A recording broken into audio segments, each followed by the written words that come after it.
¿Qué tal? Buenas noches. Comienza un nuevo programa de Cuestiones y Contrapunto.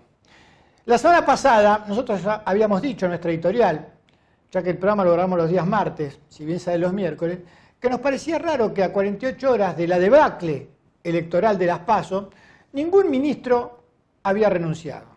Y que era obligación de ellos renunciar y poner a disposición su cargo al presidente. Y que el presidente después elija quiénes seguían y quiénes no. Vinieron 3 días de furia. O sea, de entrada, lunes y martes parecía que todo seguía igual.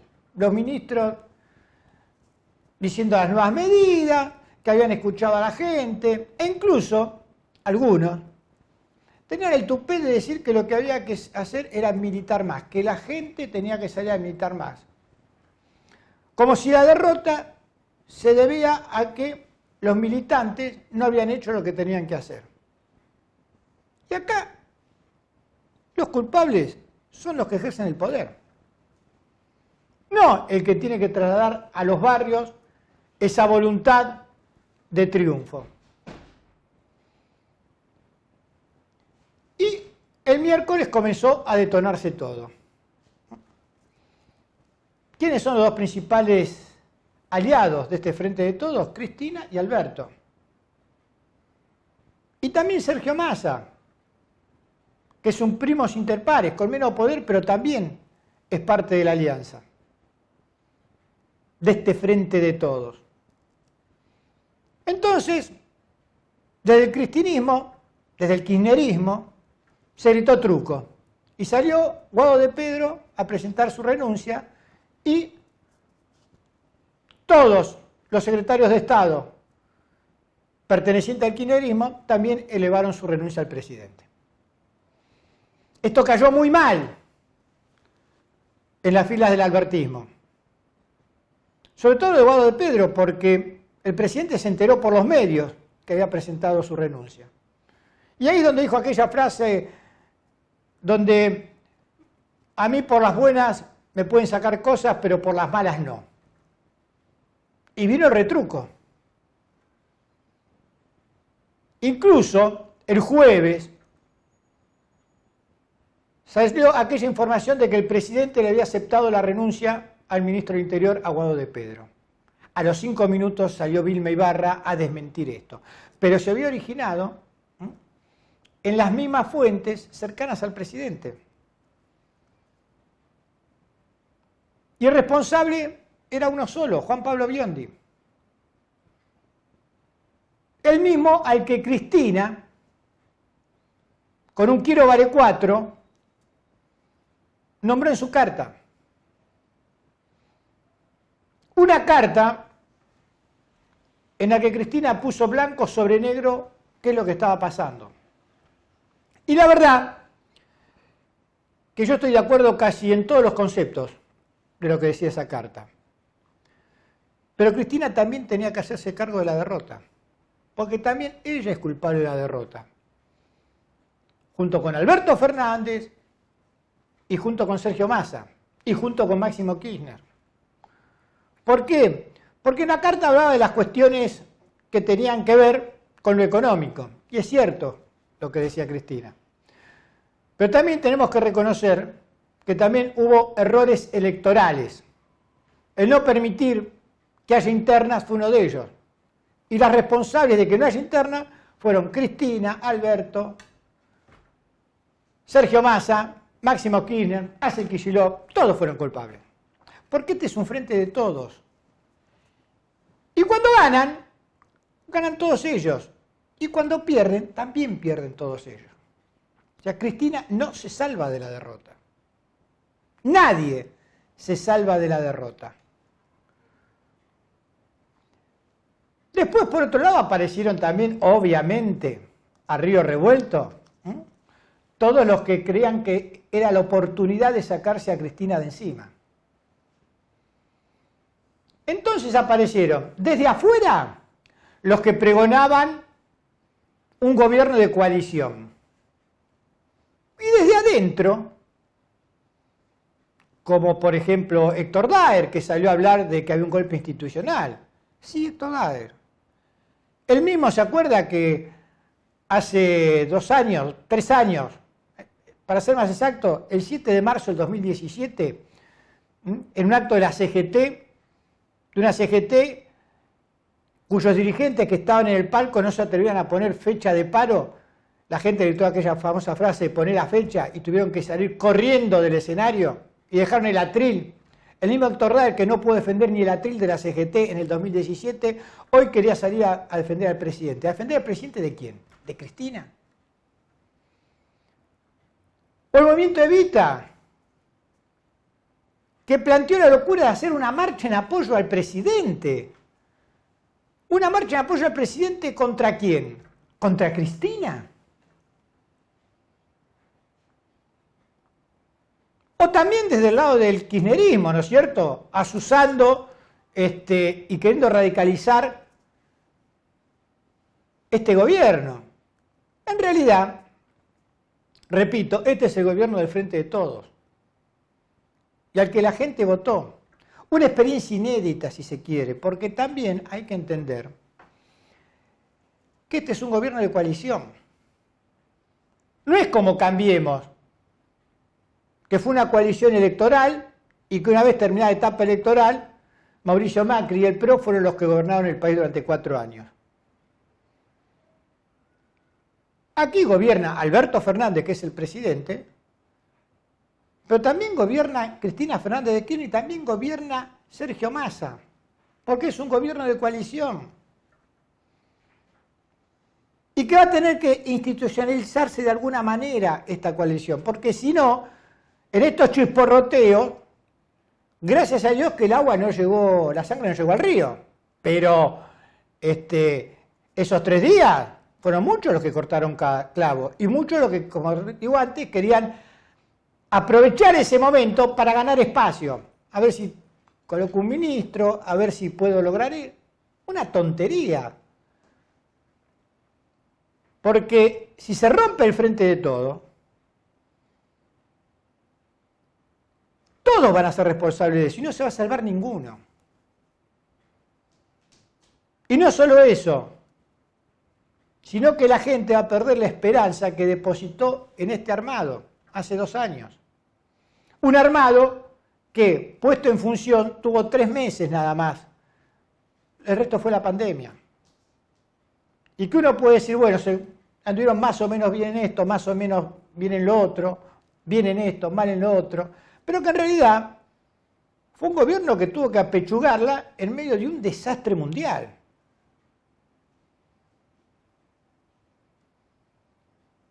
Y finalmente, el sábado,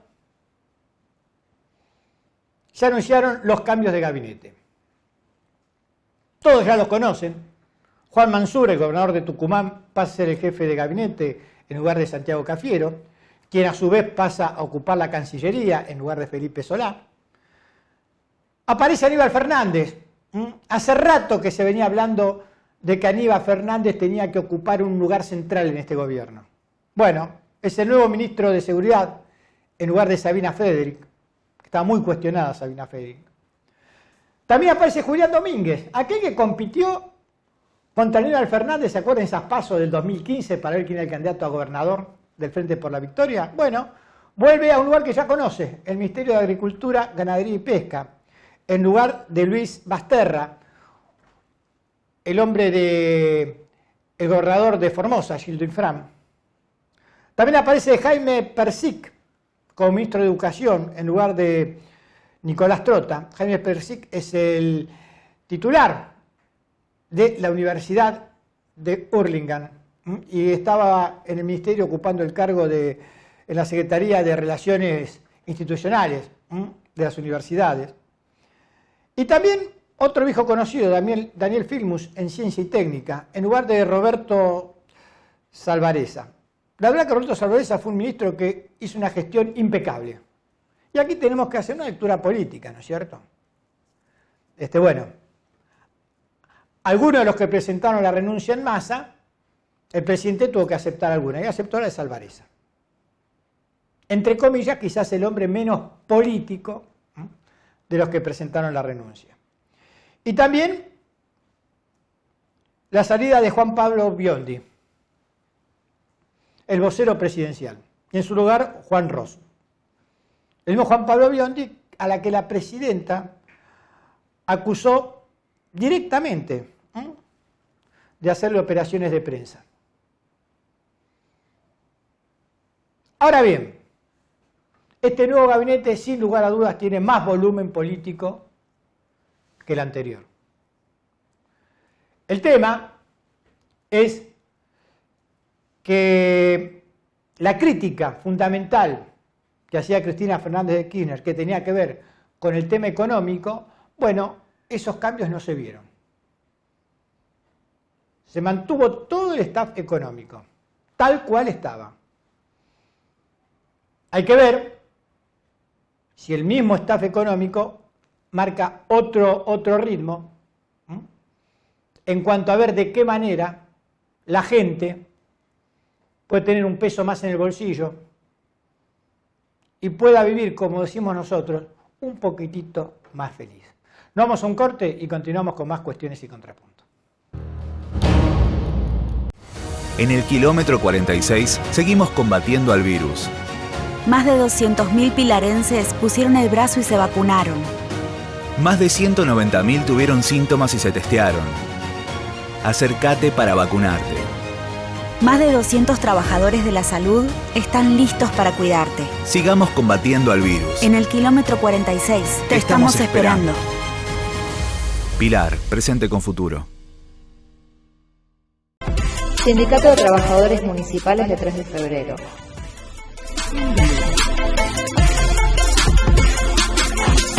Un sindicato presente.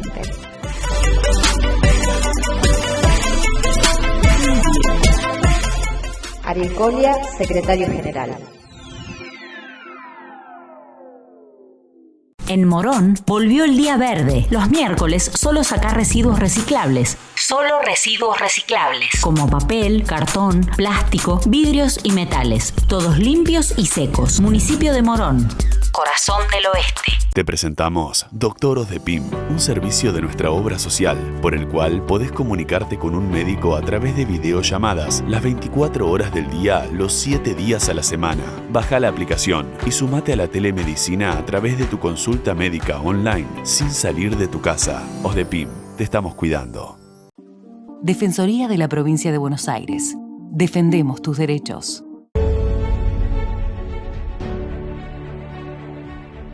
La política solo lucha para el bien del conjunto. El que viene a la política en Merlo tiene que venir a poner, no venir a sacar. No es tan difícil poner el país de pie. No es tan difícil poner la provincia de pie. No es tan difícil poner Merlo de pie. Estemos juntos. El país lo merece y el pueblo lo necesita. Muchísimas gracias.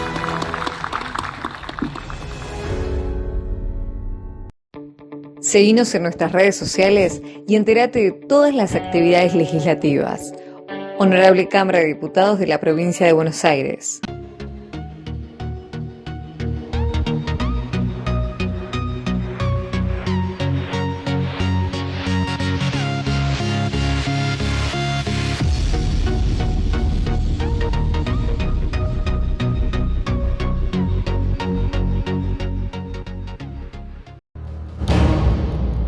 Y continuamos aquí en Cuestiones y Contrapuntos y estamos con el sociólogo Nahuel Sosa. Gracias por tu tiempo, Nahuel. Gracias a ustedes por la invitación. Quería preguntarte, porque la semana pasada, en medio de los 4 días de furia, te escuché que estabas optimista cuando todos esperaban pegarse un tiro en los pies. ¿Qué es lo que te llevó a pensar de esa manera que la solución de la crisis que había en el gobierno iba a resultar que iba a salir más fortalecido el mismo? Bueno, me parece que cuando uno va a distintos momentos históricos, muchas veces cuando los proyectos populares se enfrentan a ciertas adversidades, ¿no? Como puede ser una derrota electoral, o incluso muchas veces como ha sido embestidas de sectores de la derecha, no siempre los resultados son que retroceden. Por el contrario, muchas veces lo que hacen esos procesos es profundizar el cambio, ¿no? El proceso de cambio histórico. Entonces me parecía que frente a una de las primeras, a ver, el Frente de Todos desde que asumió tuvo 99 días de normalidad, luego vino la pandemia, que fue la primer gran desafío, la primera gran prueba, y ahora viene una segunda prueba importante que, bueno, fue un descontento de la sociedad que se expresó en las urnas. Y me parece que frente a eso, la salida, por más que a simple vista parece una salida traumática, una salida en la cual se exponían muchas diferencias, pero que uno no podía dejar de ver que igual la salida iba a ser un Frente de Todos con más unidad, con un presidente que vuelve a colocarse en el centro del tablero, y también con un liderazgo histórico como el que ejerce Cristina, que permitió de alguna manera renovar aquellos compromisos asumidos en el 2019.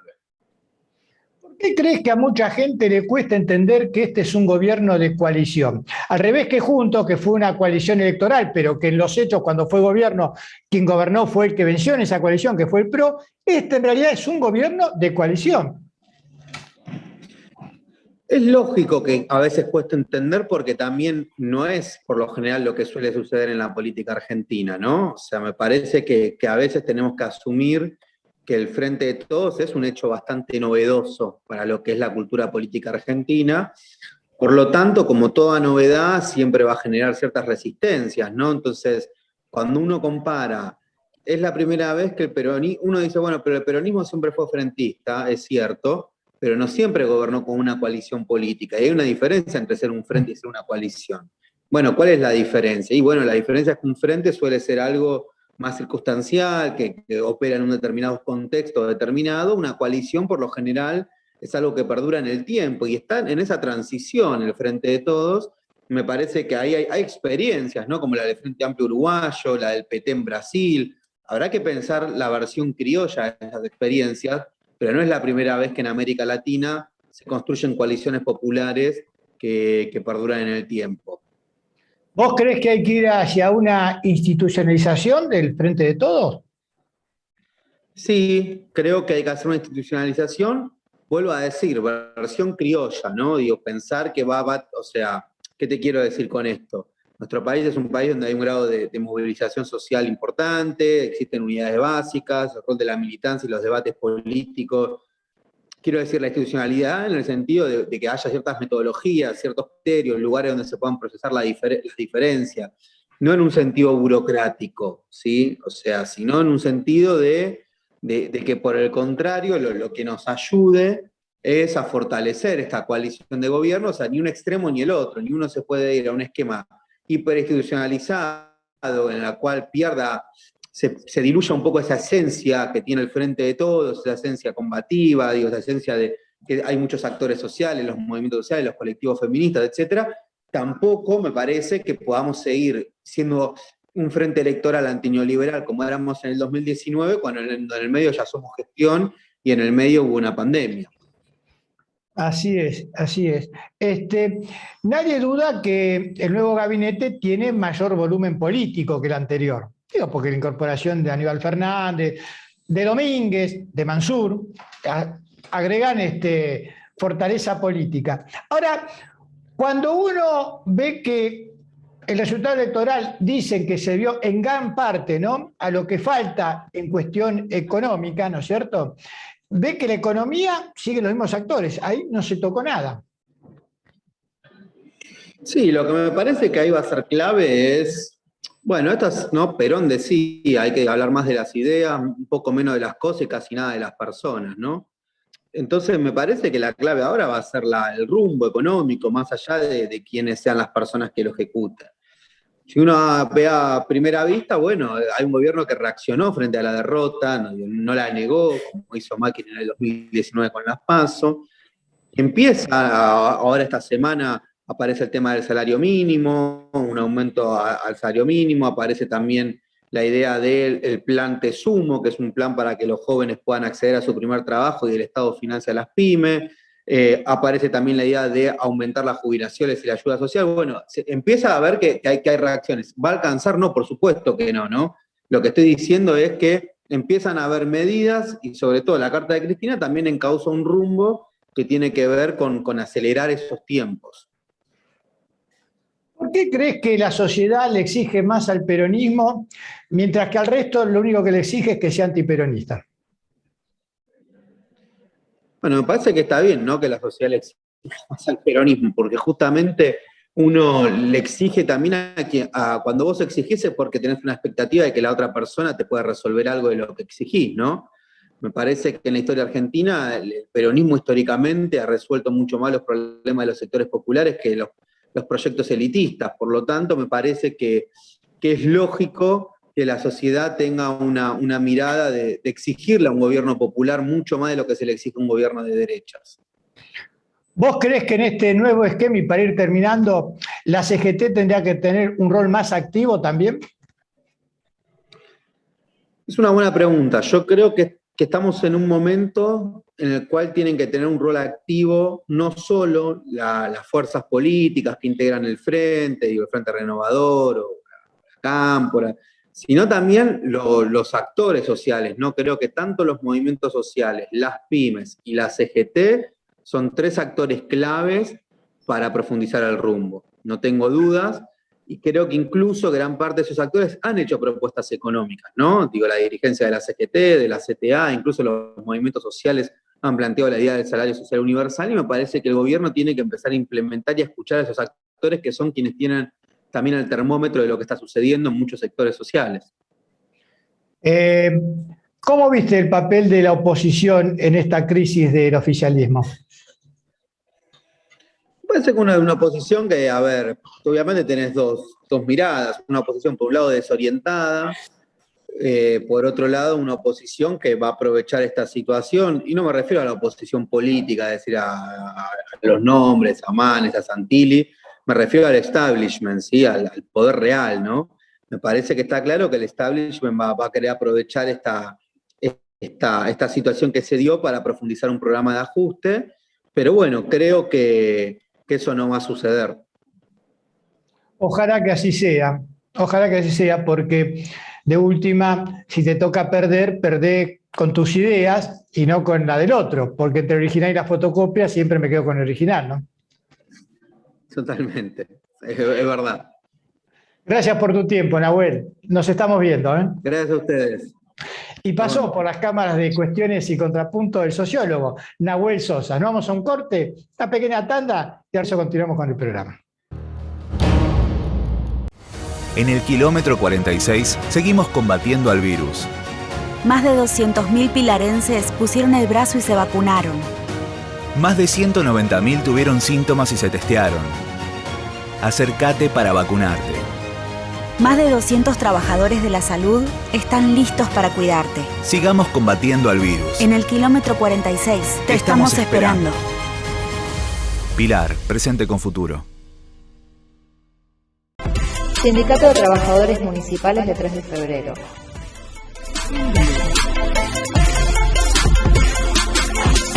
Un sindicato presente.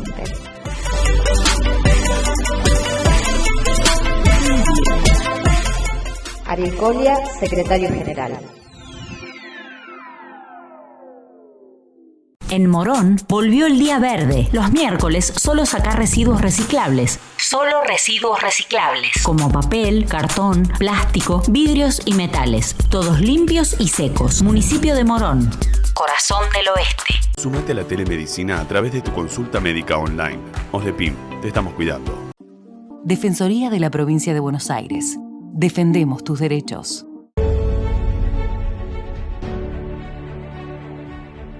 La política solo lucha para el bien del conjunto. El que viene a la política en Merlo tiene que venir a poner, no venir a sacar. No es tan difícil poner el país de pie. No es tan difícil poner la provincia de pie. No es tan difícil poner Merlo de pie. Estemos juntos. El país lo merece y el pueblo lo necesita. Muchísimas gracias.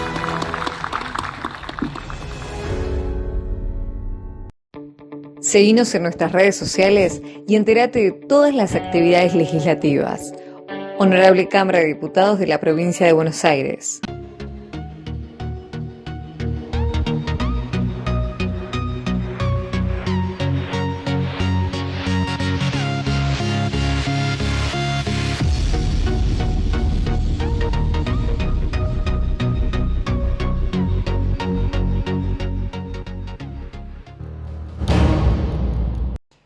Y continuamos aquí en Cuestiones y Contrapunto. Estamos con nuestro primer invitado aquí en el piso. Hoy nos acompaña el candidato a concejal de 3 de febrero, Pablo Balot. Gracias por estar acá, Pablo. Gracias a vos por la invitación.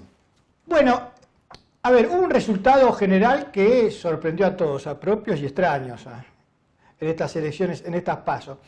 ¿En 3 de febrero ustedes veían venir estos resultados o no? ¿También fueron sorprendidos por los mismos? No, en líneas generales creo que todos, nadie esperaba tener un triunfo abultado, digamos. Estamos hablando por ahí a nivel provincial o a nivel nacional, digamos, la expectativa era por ahí que se podía obtener una victoria, si bien no muy holgada, teniendo en cuenta que se podía llegar a tener una valoración positiva sobre el esquema de vacunación, lo que se había logrado sobre todo en la provincia de Buenos Aires, pero bueno, digamos, está claro que la cuestión económica fue lo que primó y también el ausentismo, digamos, en cuanto a la presentación de la gente a votar creo que también influyó. Ahora, en lo local, dentro de lo malo que fue en general, digamos, el resultado para el Frente de Todos, me parece que en lo local se hizo una digna elección, donde no hubo ningún corte de boleta que indicara que hay algo en particular contra el Frente de Todos y sus candidatos en 3 de febrero. Me parece que se hizo una buena elección en el piso por ahí de lo que fue el 2017. Y la verdad que tenemos muchas expectativas de poder revertir la elección, digamos, de la PASO, poder revertir en noviembre. No sé si dar la vuelta, como decimos, pero sí mejorar muchísimo los números. Vos hablaste del ausentismo. Hace 2 años el ausentismo de la PASO era evidentemente la gente que votaba Juntos, pero que no estaba muy entusiasmada por el gobierno de Juntos, pero cuando vio que el Frente de Todos había ganado por 16 puntos se asustó y en la general fue a votar y le permitió a Macri recuperar 8 puntos. ¿Vos crees que esta vez el ausentismo es de la gente que apoyó al Frente de Todos?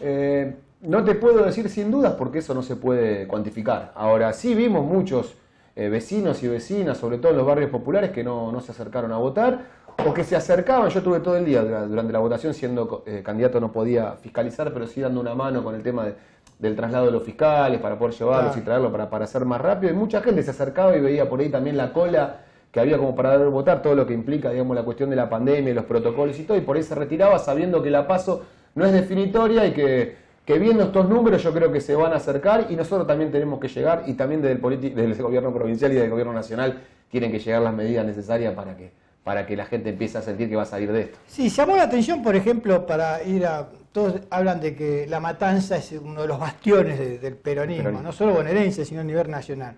Y en la propia Matanza, por ejemplo, en Ramos Mejía, que es un voto contrario al peronismo, fue casi el 75% de la gente a votar, mientras que en González Catán y La Ferrer no llegó a 60%. Claro, o sea que hay una diferencia muy grande de votos para ir a buscarlo a la casa que probablemente en noviembre estén más de acuerdo con lo que fue con lo que es el Frente de Todos que con Juntos por el Cambio. Es un trabajo que tienen que realizar para que esa gente entusiasmada y que vaya a votar, ¿no? Hacemos ese análisis también. Creemos eso, que vos ponés el ejemplo de Ramos y González Catán para atrás en Matanza, es así. Digamos, y acá también, digamos, hubo una diferencia entre el voto en Ciudad Jardín de más del 70% y, por ejemplo, en la zona norte de nuestro distrito, como le gusta decir al intendente. Para nosotros el viejo y querido fondo. Sí, y en realidad nosotros en 3 de febrero no podemos saber exactamente cómo es la zona norte por el tema de que votan en el mismo circuito Villa Bosch. Sí, yo estuve en Libertador y mucha gente de Villa Bosch va a votar a Libertador y llevé muchos compañeros y compañeras nuestros que fiscalizaban que votaban en Villa Bosch y que evitaban. Sí, o la gente de Podestá y Martín Coronado, digamos, ese como un mismo circuito. Un voto cruzado. Pero bueno, como abarca un poquito más, uno podía notar que era menor. Vos hablaste de que precisamente el 3 de febrero no hubo corte de boleta, sino que el Frente de Todo local jugó con la suerte del Frente de Todo a nivel provincial y nacional. Así es. A mí me llama mucho la atención que es prácticamente idéntico, incluso la diferencia de votos, entre lo que fue la elección en 3 de febrero y en Morón, siendo que en Morón gobierna el Frente de Todo y acá gobierna Venezuela, que es de Juntos por el Cambio, digamos, y se dio exactamente la misma diferencia. En ambos hubo un punto menos, en Morón sacaron un punto menos que el Frente de Todos acá, pero también el candidato de Juntos por el Cambio sacó un punto menos que Venezuela, pero la diferencia fue exactamente igual, parece un calco. Esto me parece que habla también de cómo, si bien existen realidades locales, en realidad la gran mayoría para ganar o para perder viene con el arrastre a nivel nacional. Es que es así, yo creo que en cierta forma la campaña se nacionaliza, digo, uno intenta discutir desde lo local qué es lo que puede aportar, y la verdad que es difícil. Nosotros lo discutíamos con los compañeros, con las compañeras, con los candidatos, qué actitud tomar ante la segunda parte de la campaña. Y uno dice, no, bueno, por ahí profundizar el tema de lo local o profundizar lo nacional. Yo creo que, digamos, bueno, como candidato, como militante del campo nacional y popular, tenemos que estar preparados para poder dialogar de las dos cosas. Cuando un vecino o una vecina te da la oportunidad de poder charlar un rato, cosa que tampoco es tan fácil, digamos, porque hay como una apatía respecto del proceso electoral. Me parece que ahora se empezó a calentar un poquito los motores, a ver qué es lo que está viniendo. Me parece que este sacudón de lo que pasó en el gobierno nacional, digamos, con el cambio de gabinete, ahora con la asunción ahora hace poquito, digamos, la cuestión de lo provincial también, me parece que eso genera un cambio, genera expectativa. Hay como, digamos, una cuota donde el poder de Martín Insaurralde, digamos, los intendentes, Nardini, como esa cuestión de valorar el esfuerzo de los distritos donde se ganó, como se ganó en Malvinas Argentina con el 47% o en Loma de Zamora con el 43%. Me parece que eso empieza a generar una expectativa, digamos, en otros sectores. Creo que no hay ganadores y perdedores. Muchos hablaron, digamos, de lo que pasó, de la carta de Cristina. Pero creo que, bueno, me parece que Alberto dijo algo muy importante hace poquito, después de todo esto, cuando dijo, bueno, cuando Macri perdió, se enojó con la gente. Cuando los peronistas perdemos nos enojamos entre nosotros, y me parece que sobre eso y sobre la discusión que nosotros damos hacia adentro es que queremos solucionar, digamos, los problemas que tiene hoy la sociedad. Es muy difícil, atravesamos la pandemia macrista y atravesamos una pandemia que la atraviesa, digamos, todo el mundo. Bueno, ahora ya no hay más excusas, ahora hay que mejorarle el bolsillo a la gente, que es a lo que vinimos nosotros, que la gente votó en octubre del 2019, generamos expectativas en esa elección. Bueno, ahora hay que empezar a cumplirlas. Nosotros en el peronismo, digamos, en el campo nacional y popular, en el peronismo puntualmente, digamos, yo milito en Descamisado, sacamos, digamos, algunos comunicados y dando una opinión sobre qué es lo que está pasando, un posicionamiento político. Nosotros siempre decimos que cuando uno pierde una elección no es un problema de comunicación, es un problema político. Nosotros no hemos podido satisfacer la demanda de nuestra sociedad y la sociedad ha emitido un voto castigo que no creo que sea definitorio. Creo que cuando vaya más gente a votar y nosotros demos señales de que vamos a poner más plata en el bolsillo de la gente, que vamos a hacer hincapié en el trabajo, en la producción y en un montón de cuestiones más, creo que nosotros vamos a poder revertir esta situación. ¿Cómo viste esos 4 días, desde el domingo hasta el viernes, donde parecía que escampó un poco, pero esos 4 días de tormenta, en donde incluso, más allá de la tormenta cierta, desde afuera, y algunos también desde adentro, ¿no? Fogoneaban a que se saque, por fin Alberto puede sacarse a Cristina, otros claro. Decían desde algunos medios un gobierno de coalición, otros hablaban desde adentro, salgamos a defender al presidente. La verdad que, ¿cómo lo viste vos esos 4 días? Que no se al principio, digamos, uno más allá de ser militante y de participar en la militancia política desde hace muchos años, generó un cierto desconcierto. Es imposible no coincidir con lo que plantea Cristina en la carta, digamos, muy clara. Y es muy a dónde quiere apuntar, digamos, la cuestión económica y las cosas que ella venía diciendo. Y por ahí uno lo que se preguntaba era, digamos, cómo no se puede resolver puertas adentro determinadas cuestiones, pero en definitiva, por eso planteaba lo de la frase de Alberto que te decía hace un rato, digamos, nosotros cuando perdemos nos peleamos entre nosotros, y esto tiene que ver con esto, es un gobierno en coalición, es el frente de todos, donde hay un sector que representa por ahí el Frente Renovador, con Sergio Massa, donde está el sector por ahí kirchnerista, que constituyó Unidad Ciudadana en el 2017, el sector por ahí que Alberto Fernández vino, digamos, a coronar un proceso de unidad en el cual, recordemos que el 18 de mayo de 2019 quien propone para la presidencia de la Nación Alberto Fernández es Cristina Fernández de Kirchner, digamos. Entonces, me parece que sobre eso uno disputa, uno en la familia tiene discusiones, en el club tiene discusiones, en los diferentes grupos, en la comunidad puede tener discusiones, pero si esas discusiones son sanas y sirven para salir para adelante, nosotros no tenemos problema. Muchos de los que nos critican en la oposición se reunían encerrados donde no nos enterábamos qué pasaba y fugaban miles de millones de dólares o pasaban información a sus empresarios amigos y nunca pensaron en el bienestar de las mayorías. Nosotros podemos cometer errores, pero somos muy diferentes. Sí, aparte, Pablo, la gran diferencia es que Cambiemos fue, digamos, un acuerdo electoral, pero no fue un gobierno de coalición, porque el que venció en esa disputa interna fue el PRO, y el PRO fue el que llevó adelante toda la política del gobierno de Cambiemos durante 4 años. Acá, como vos bien decís, La que es la vicepresidenta es la que propone al presidente. Aquí los dos grandes actores son Cristina y Alberto, pero después está Sergio Massa, que también, como vos lo nombraste. O sea, este sí es un gobierno de coalición. No es una cuestión electoral, digamos. Y por lo tanto hay tensiones. Y bienvenida las tensiones en política, porque también hablan de qué rumbo hay que tomar. El propio Alberto creo que dijo en el arranque de su gobierno: si ven que en algo me estoy desviando, ustedes están de acuerdo, háganmelo saber. Así es. Ahora, también lo que llama la atención es que, o me parece a mí, que este nuevo gabinete es con mucho más volumen político, pero la carta de Cristina apuntaba a la cuestión económica, y la cuestión económica sigue en todo cuanto lo a mismo. Los nombres quedan más o menos igual. Me parece que hay un fuerte mensaje desde lo político, con la asunción de Mansur, digamos, con estas cuestiones. Nosotros también vimos con mucha esperanza la cuestión de Jaime Persig. Tenemos algunos compañeros de conocerlo, un gran compañero. Pero bueno. Estamos hablando del ex rector de la Universidad de Burlingame. Así es, rector de la Universidad de Burlingame, hincha independiente, compañero también, así que bueno, lo conocemos. Pero bueno, digo, más allá de eso, está claro que los números de la macroeconomía, en cierta forma, el ministro lo ha logrado saber llevar, digamos, ¿no? Una renegociación de una deuda impagable que nos había dejado el macrismo, porque también nos olvidamos de eso. Ahora se trata de que se acomoden los números a nivel macro, pero como viene diciendo Máximo Kirchner ya hace unos 2, 3, 4 años, los números tienen que cerrar, pero con la gente adentro.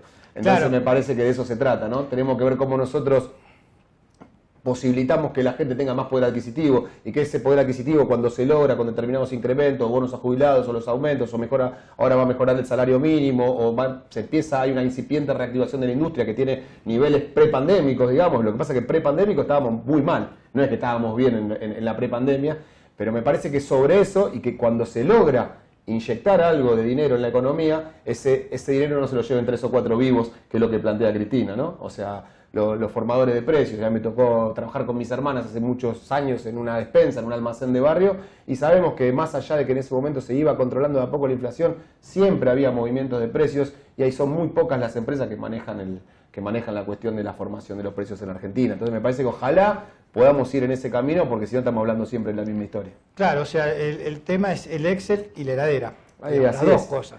Si nosotros vinimos a llenar la heladera y todavía no lo logramos hacer, también por eso salieron las elecciones como salieron. No podemos pensar que porque contratemos a un consultor político nos va a ir mejor, o a un mejor comunicador, o a una mejor comunicadora nos va a ir mejor. Nos va a ir mejor cuando empezamos a resolver los problemas de los argentinos y las argentinas. Sí, porque aparte, digamos, a los demás no, pero la sociedad también, me parece bien, al peronismo, digo el peronismo en su conjunto, ¿no? Con distintas variantes, siempre le exige más, y está bien que le exija más.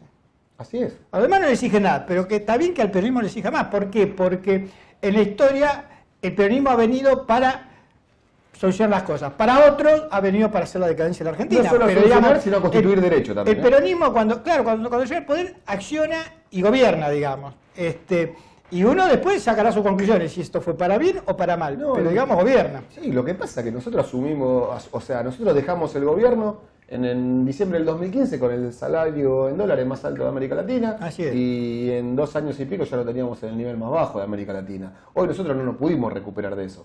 Me parece que son datos que por ahí no se conocen, ¿no? Digo, el bombardeo mediático, vos haces un esfuerzo enorme con tu programa de hace un montón de años, pero el bombardeo mediático de los medios hegemónicos sabemos cómo es, digo, instalan la agenda y ¡pum!, se terminó. Entonces, digo, se discute lo que quieren discutir ellos.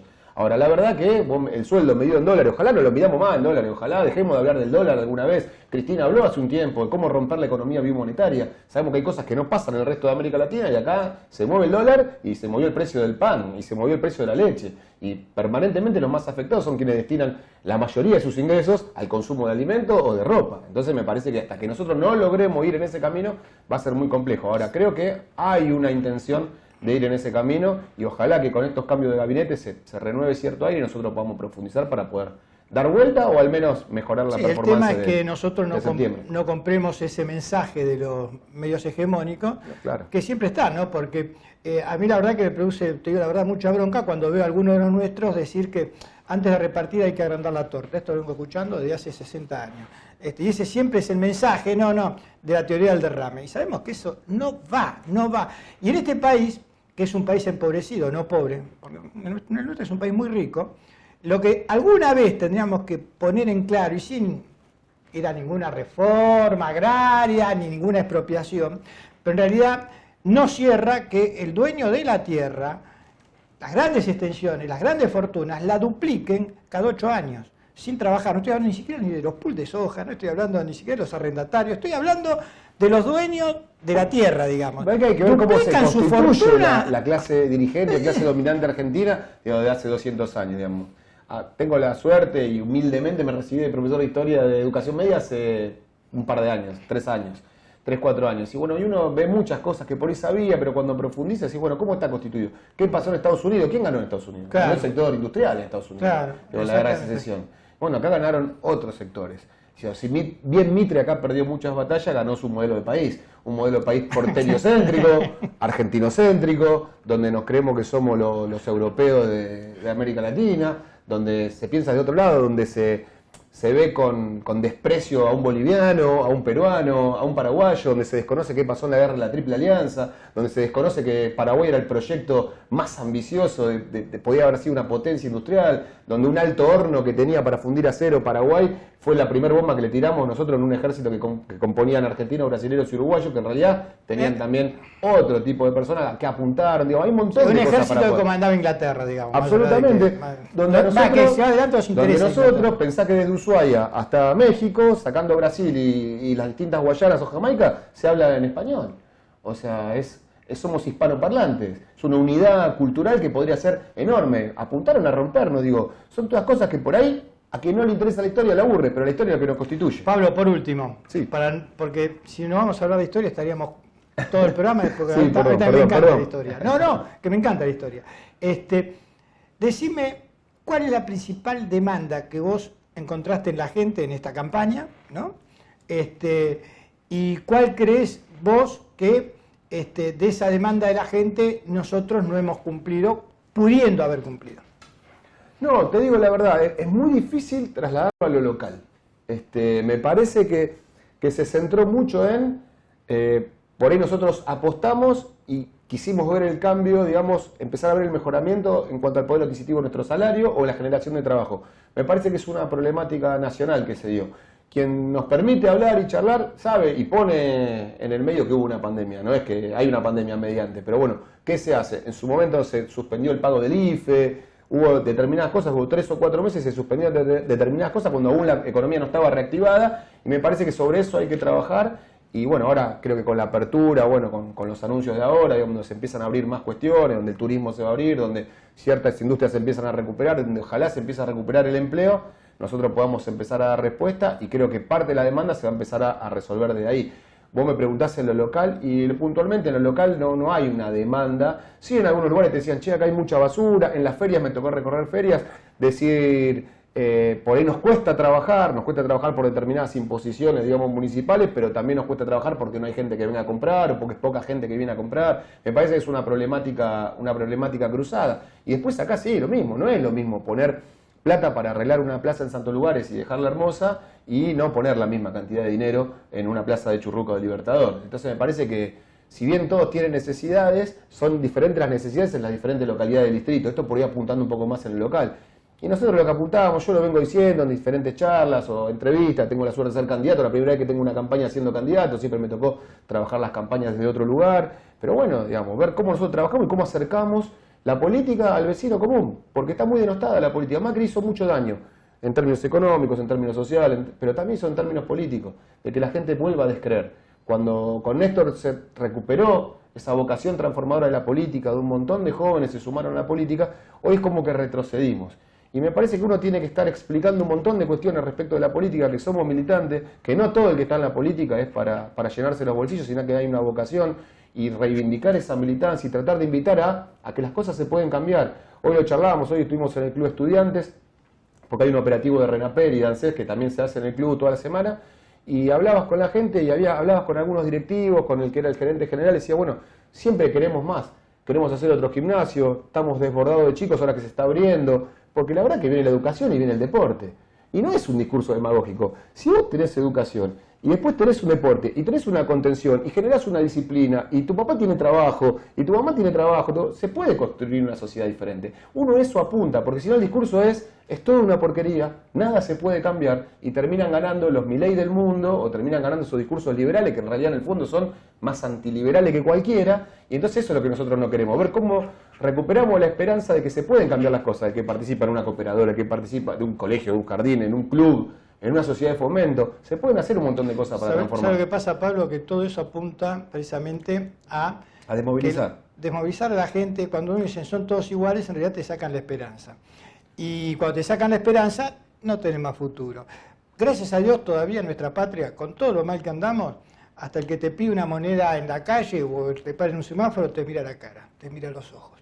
Y ese mirarte a los ojos también te está recriminando algunas cosas, te está diciendo yo todavía existo, estoy acá, mirame, te hace replantear un montón de cosas que me parece que por ahí pasa el ir hacia una sociedad mejor y una vida más digna, que de última lo único que queremos es ser un poquito más felices. Yo a mis hijos les digo, ¿cuánto necesitan ustedes para ser felices? Si tenés para comer, tenés para vestir, ¿cuánto necesitan? A veces el capitalismo y en el mundo de la publicidad y todo te muestran un montón de cosas. Yo no sé si son necesarias tantas cosas materiales para ser feliz. Ahora, cuando vos te falta un plato de comida o no tenés un pullover para ponerte cuando hace frío, ahí estamos hablando de otra cosa. Y el capitalismo termina generando eso. Tener un ejército de pobres que trabajen por 2 pesos para que unos pocos se llenen los bolsillos.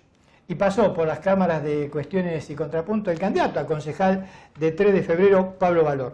Nos vamos un corte al último segmento del programa, que esta vez lo va a hacer Flavia Cartavia con otro invitado también en piso, con Santiago Herroz, que es candidato a concejal en Varadero. Nos vamos a una tanda y ya volvemos. En el kilómetro 46 seguimos combatiendo al virus. Más de 200.000 pilarenses pusieron el brazo y se vacunaron. Más de 190.000 tuvieron síntomas y se testearon. Acércate para vacunarte. Más de 200 trabajadores de la salud están listos para cuidarte. Sigamos combatiendo al virus. En el kilómetro 46 te estamos esperando. Pilar, presente con futuro. Sindicato de Trabajadores Municipales de 3 de febrero.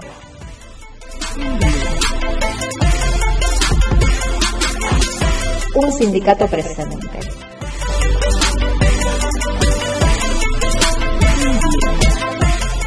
Ariel Colia, secretario general. En Morón volvió el día verde. Los miércoles solo sacar residuos reciclables. Solo residuos reciclables. Como papel, cartón, plástico, vidrios y metales. Todos limpios y secos. Municipio de Morón. Corazón del Oeste. Te presentamos Doctoros de PIM, un servicio de nuestra obra social, por el cual podés comunicarte con un médico a través de videollamadas las 24 horas del día, los 7 días a la semana. Baja la aplicación y sumate a la telemedicina a través de tu consulta médica online, sin salir de tu casa. OSDEPIM, te estamos cuidando. Defensoría de la Provincia de Buenos Aires. Defendemos tus derechos.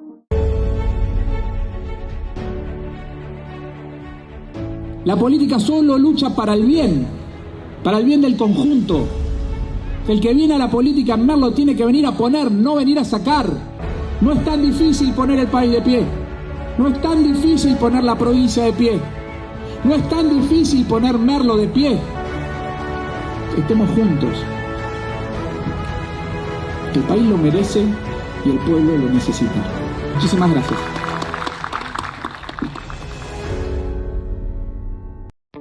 Seguinos en nuestras redes sociales y entérate de todas las actividades legislativas. Honorable Cámara de Diputados de la Provincia de Buenos Aires.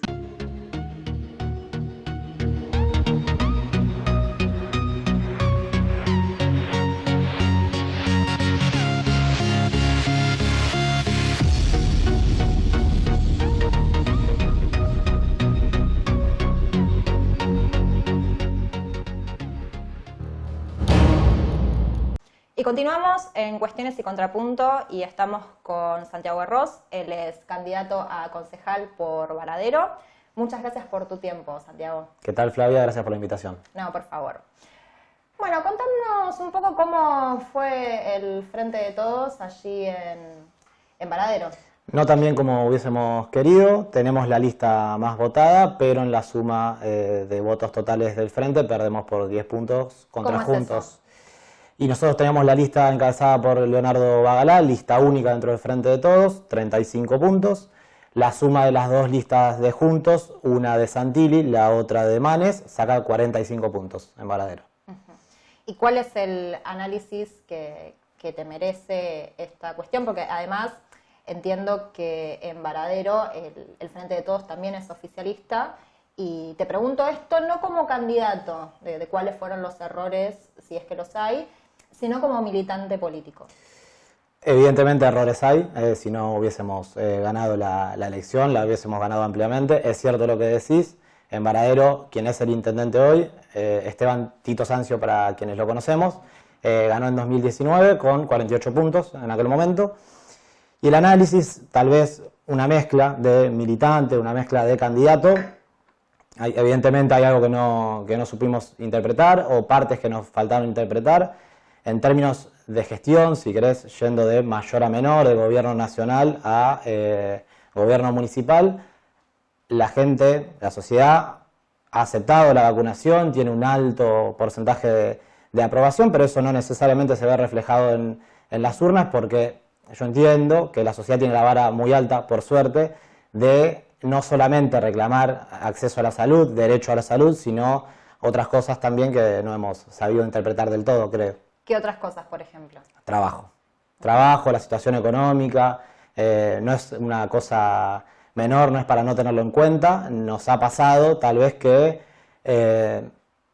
en nuestro afán por superar una etapa complicadísima de la peor crisis de los últimos 100 años, nos han quedado muchas cosas afuera, que no es que nos hayamos olvidado, sino que la agenda la ocupó ni más ni menos que la vacunación, que la salud. Nosotros de acá para adelante, si queremos ser un movimiento representativo, una lista representativa, por lo menos en Varadero, tenemos que interpretar otras cosas, entre ellas el trabajo.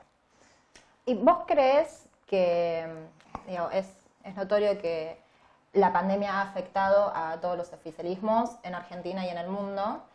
¿Vos crees que la situación económica se podría haber manejado de otra manera en este contexto? ¿Se hubiese podido manejar mejor? ¿Dónde estaría el shape más o menos?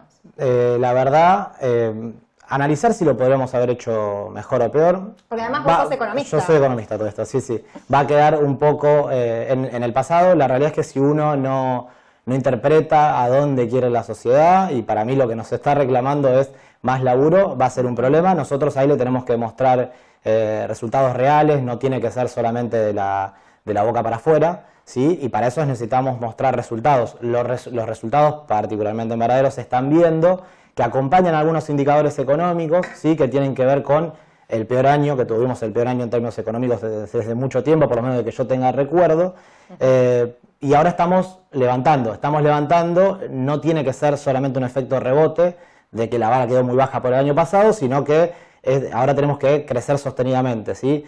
En Varadero particularmente estamos apostando mucho a una herramienta que es el parque industrial, que es lo que nosotros también queremos mostrar, ¿no? Salimos de la pandemia, estamos saliendo de la pandemia, no salimos porque todavía queda, pero la vida que queremos no es solamente vacunados y vacunadas, sino que además es con laburo y guita en el bolsillo.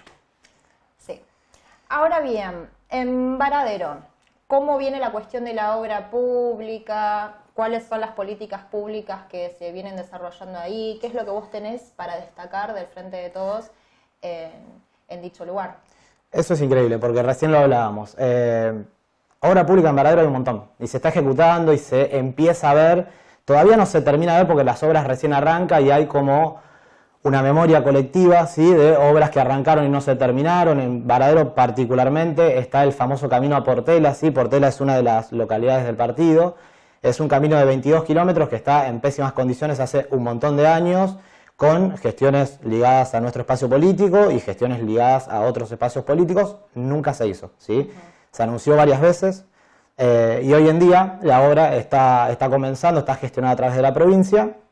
Y esa es la obra emblemática, si se quiere, de la época actual. Además de eso, a mí particularmente me tocó trabajar la obra del Hogar del Niño, sí, es el viejo formato de hogar de abrigo del interior del país, donde no solamente hay espacios de primera infancia, pibes y pibas hasta los 4 años, sino que también hay adolescentes en el lugar, viviendo, durmiendo transitoriamente. y ahí arrancamos una obra en agosto del año pasado, para no mentirte, fue el ex ministro de Desarrollo, Daniel Arroyo, parece un cantito, y ahí firmamos un convenio con el municipio, en enero arrancó la obra y este mes, mediados del mes que viene, perdón, termina la primera etapa, ¿sí? De una obra de 40 millones de pesos, ni más ni menos, que revolucionó un poco el pueblo porque es una obra demandada más por el sector que labura primera infancia, pero también por la cooperadora y el municipio porque nunca se podía hacer cargo de el nivel de obra y la cantidad de plata que implicaba dejarlo en óptimas condiciones. Hoy eso está pasando. Y ahí en Varadero, en estas últimas elecciones, ¿hubo mucho corte de boleta? ¿Cuál fue el número de votantes?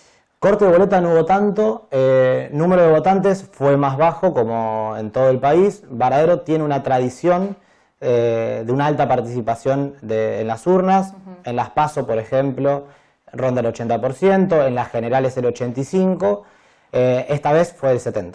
Fue el 70% con un promedio nacional del 66%, siempre un poquito por arriba, pero fue bajo igual. Bien, y bueno, ya para ir cerrando, porque ya estamos con los minutos contados, se conformó un nuevo espacio allí en Varadero, ¿no? Sí, en eso estamos. Estamos armando un nuevo espacio junto con el intendente, junto con Agostina Zavaresi, que si me está viendo le mando un saludo, una gran compañera, también parte de la lista del Frente de Todos. Estamos armando un nuevo espacio con jóvenes, ¿sí? Algunos con alguna trayectoria militante, trayectoria política, otros no, gente de centros de estudiantes, pibes y pibas, la verdad que bastante interesados en eso. Es medio una primicia, de hecho. Ah, bien. Bueno, te deseo muchísima suerte en tu candidatura y ojalá te toque gestionar también desde allí.